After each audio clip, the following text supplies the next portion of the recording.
Bienvenue à toi dans cette vidéo spéciale. On va parler du follow-up et le follow-up aujourd'hui, de nos jours, sur 2025-2026, c'est crucial d'avoir un process de follow-up. Et donc, on va voir ensemble pourquoi c'est crucial. On va voir ce que c'est que d'abord le follow-up. Mais juste avant, je vais me présenter. Je suis Rachid Akbal, je suis coach en psychologie de la vente, je suis Head of Sales, je gère une équipe de vente pour Coleman Publishing et je suis également closer, c'est-à-dire que je prends aussi des appels de temps en temps tout simplement pour rester dans le bain de la psychologie, de comprendre les processus de prise de décision et pouvoir mieux apporter mon aide aux professionnels de l'accompagnement qui ont besoin de ça, mais également à mon équipe qui a aussi besoin de ça. Sans plus tarder, on va rentrer dans le sujet qu'on va traiter aujourd'hui, le follow-up. Alors, juste avant, imagine-toi d'avoir 1, 2, 3 clients de plus chaque mois grâce à un process de follow-up. C'est juste dingue. Il faut que tu saches que 80% des ventes se réalisent après le 5e message, donc le 5e contact après l'appel de vente. Autrement dit, tu as ton appel de vente. Derrière, tu dois déclencher un processus de follow-up. Et ici, beaucoup d'entrepreneurs abandonnent après le premier ou le 2e contact après l'appel. Et donc, on va voir pourquoi, on va voir comment ne pas décrocher, ne pas abandonner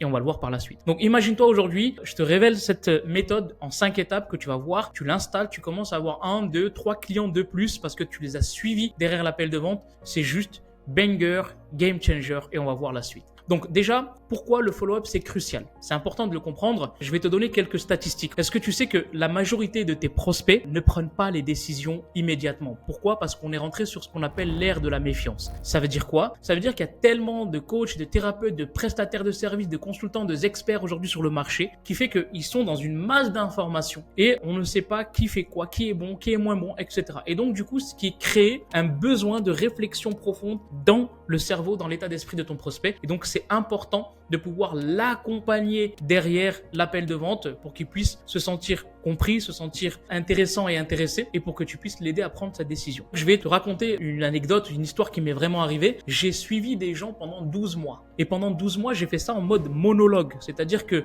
la personne, elle ne me répondait pas et moi, toutes les semaines, j'envoyais une ressource. Et au bout d'un jour, j'ai reçu un message: « Salut Rachid, merci infiniment pour ton suivi. Eh bien, aujourd'hui, je suis prêt à démarrer. » Donc, j'en ai des centaines et des centaines d'exemples à te citer, des personnes que j'ai suivies 3 mois, 6 mois, 9 mois, 1 an, quelques personnes juste 2, 3 semaines, quelques personnes un peu plus. C'est OK. À partir du moment où tu sais que les gens ont besoin de temps, les gens ont besoin d'espace, c'est à toi de leur apporter cette valeur nécessaire pour leur montrer que tu es pas là uniquement pour vendre, parce que c'est pas le cas, tu es là pour aider des gens et donc tu es sensible à leur être profond, c'est-à-dire ils ont besoin de temps, ils ont besoin de se rassurer, etc., etc. Et donc, il y a quelques mythes quand même qu'on doit briser ensemble aujourd'hui. Le mythe qui dit que le follow-up, c'est harceler les gens. Non, ça c'est complètement faux. Le follow-up, c'est leur montrer que tu es à leur côté, que tu es là pour les aider à se décider en leur partageant de la valeur et en les rassurant que tu es la bonne personne pour les aider. Il y a un deuxième mythe qui dit que si un prospect est intéressé, il va revenir de lui-même. C'est faux. Un prospect qui est intéressé, il est intéressé, oui, pour solutionner un problème, mais tu n'es pas le seul à proposer la solution. Il y a des centaines de personnes, des centaines de concurrents qui sont sur le marché et qui proposent également cette aide-là. Et donc, il se peut que eux ont un process de follow-up que toi, tu n'as pas. Et donc, ne t'étonne pas si on te dit « j'ai rejoint telle ou telle personne » parce que cette personne a dû les suivre. C'est très important. Gardons en tête que ces mythes sont faux. Le follow-up, c'est pas harceler. Le follow-up, c'est pas se dire qu'un client, s'il est intéressé, il va revenir. Il y a un process de follow-up à mettre en place. Donc, ici, je vais t'expliquer la stratégie donc de follow-up en 5 étapes. Je vais te partager mon écran et je vais t'expliquer vraiment ça en détail. Juste avant de t'expliquer le process de follow-up, je vais te faire un petit schéma récapitulatif pour que tu comprennes mieux la puissance du follow-up derrière. Ici, c'est très simple. On va faire un petit schéma. Donc, après ton appel de closing, que ce soit un appel téléphonique ou en vision, tu vas bien sûr, avant de couper l'appel, traiter les objections. Donc, si c'est une vente, donc tu as closé, bravo à toi, tu vas commencer à aider une personne. Et si c'est pas le cas, alors tu vas démarrer ce qu'on appelle le process de follow-up. Mais juste avant, quelques prérequis qui sont importants, très sous-estimés. Je te partage vraiment cette pépite pour toi. Fais enregistrer ton numéro sur le répertoire de ton prospect. C'est important pour que lorsque tu vas envoyer des messages, il sache que ça vient de toi. Et si tu utilises WhatsApp Business sur ton Android ou smartphone, tu peux aussi utiliser la fonctionnalité étiquette ou liste de diffusion pour envoyer un message en masse, bien sûr, de manière personnalisée. J'y reviendrai tout à l'heure. Donc ici, je traite les objections. Soit j'ai closé, tant mieux, bienvenue, tu vas aider une personne. Si c'est pas le cas, tu vas démarrer ton process de follow-up et je t'invite à faire enregistrer ton numéro dans le téléphone de ton prospect et lui envoyer directement en fait un message en live, juste ton prénom par exemple, et tu lui dis est-ce que tu as reçu un message, voilà, je viens de t'envoyer un message avec mon téléphone, avec mon WhatsApp, est-ce que tu peux enregistrer mon numéro, tout simplement parce que j'aurai peut-être des ressources à t'envoyer par la suite. Et toi juste derrière, tu peux mettre une étiquette pour cette personne, prospect du mois de janvier, février, mars, juin, juillet, c'est toi qui décides. Et ensuite derrière, tu vas enchaîner ton process de follow-up, donc en plusieurs étapes. Ici j'ai mis 4 étapes, mais en fait c'est 4 étapes qui se réenchaînent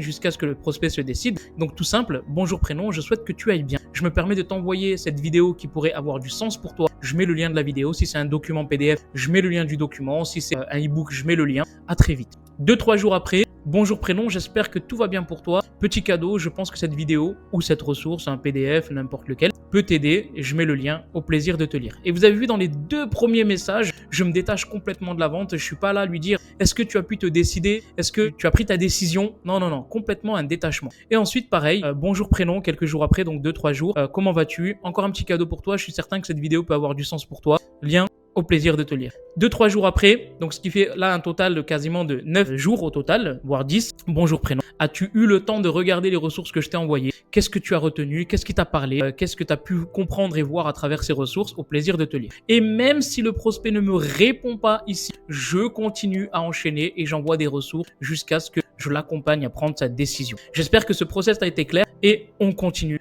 dans cette vidéo. Maintenant qu'on a vu le process de follow-up dans sa globalité, on va maintenant voir les 4 erreurs qu'ont fait généralement la plupart des personnes dans le follow-up. Donc on va voir ces 4 erreurs-là. La première erreur, c'est d'être trop insistant. Donc on est trop insistant parfois dans le follow-up et ça crée une cassure de relation de confiance. Exemple, si tu relances très souvent tes prospects avec un appel à l'action, donc tu as pu le voir dans mon exemple et dans les étapes à respecter, l'appel à l'action, il est quasiment inexistant. Quand tu mets des appels à l'action du style « Est-ce que tu as pris ta décision de me rejoindre? Alors est-ce que tu as pu réfléchir? Alors est-ce que trop insistant sur le call to action, ça casse, ça brise la relation de confiance, c'est game over. » Deuxième erreur, c'est de ne pas structurer tes relances. Quand tu ne structures pas tes relances, c'est-à-dire que tu fais ça un petit peu au bonheur la chance, une fois par mois, une fois tous les 3 mois, c'est une erreur. Pourquoi? Parce que si tes concurrents ont un process de follow-up beaucoup plus rapproché, eh bien là, tu perds des ventes. La troisième erreur, c'est de ne pas avoir de la discipline. Autrement dit, ne pas avoir un tableau de suivi clair, net et précis des personnes que tu dois follow-up, des personnes que tu as eu en appel et que tu sais que tu vas leur envoyer une ressource par semaine.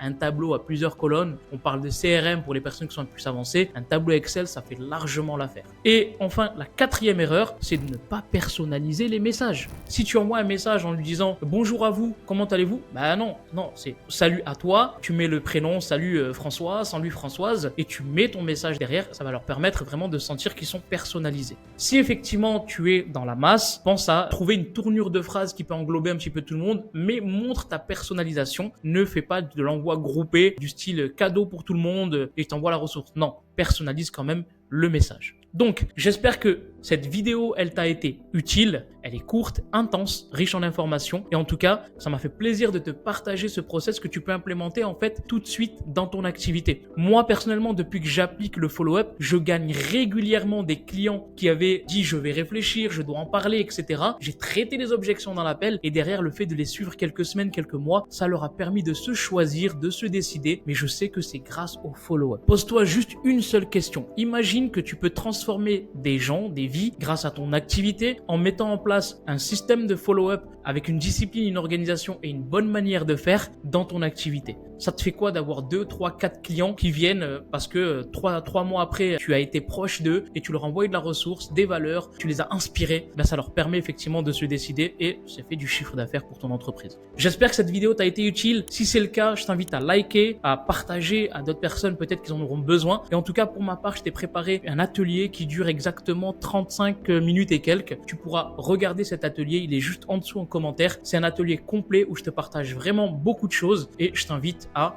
prendre le temps de regarder ça et si nécessaire, peut-être qu'on sera au téléphone ou en visio pour en parler un peu plus longuement. Ça a été un plaisir, je te retrouve dans une prochaine vidéo. Salut à toi.